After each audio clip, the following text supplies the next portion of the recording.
little baby, don't say a word. Mama's gonna buy you a mockingbird.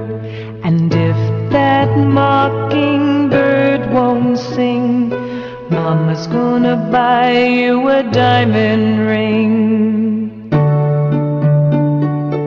ಹುಟ್ಟಿನೊಂದಿಗೆ ಹುಟ್ಟಿಕೊಳ್ಳುತ್ತೆ ಬದುಕು ಅನ್ನೋ ಬಂಧ. ಬದುಕು ಅಂದ ತಕ್ಷಣ ಅಲ್ಲೊಂದಷ್ಟು ಅವಶ್ಯಕತೆಗಳು ಮತ್ತು ನೂರಾರು ಕನಸುಗಳಿರುತ್ತವೆ. ಆ ಎಲ್ಲ ಅವಶ್ಯಕತೆಗಳನ್ನು ಮತ್ತು ಕನಸುಗಳನ್ನು ಪೂರೈಸಿಕೊಳ್ಳುವಷ್ಟರಲ್ಲಿ ಅದೇ ಬದುಕು ಮುಪ್ಪಿನ ಹಂತ ತಲುಪಿರುತ್ತೆ. If that diamond ring turns brass, Mama's gonna buy you a looking glass.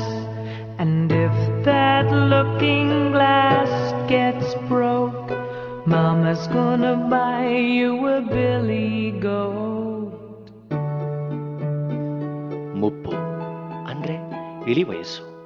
ಈ ಇಳಿ ವಯಸ್ಸಿಗೆ ತಲುಪಿದ ಎಲ್ಲಾ ಹಿರಿಯ ಜೀವಿಗಳು ಆಗತಾನೆ ಜನಿಸಿದ ಮಕ್ಕಳಿದ್ದಂತೆ. ಆಗತಾನೆ ಜನಿಸಿದ ಮಕ್ಕಳನ್ನು ನಾವು ಹೇಗೆ ಲಾಲನೆ ಪಾಲನೆ ಮಾಡಿ ಪೋಷಿಸ್ತೇವೋ ಹಾಗೆ ಇಳಿ ವಯಸ್ಸಿನ ಹಿರಿಯ ಜೀವಿಗಳನ್ನು ಅದೇ ರೀತಿ ಪಾಲನೆ ಮಾಡಬೇಕು. ಆದರೆ ಇವತ್ತಿನ ಪರಿಸ್ಥಿತಿಯಲ್ಲಿ ಅದು ಸಾಧ್ಯ ಇದೆಯಾ? ಹೀಗೊಂದು ಪ್ರಶ್ನೆ ಖಂಡಿತ ನಮ್ಮನ್ನ ಕಾಡದೇ ಇರೋಲ್ಲ.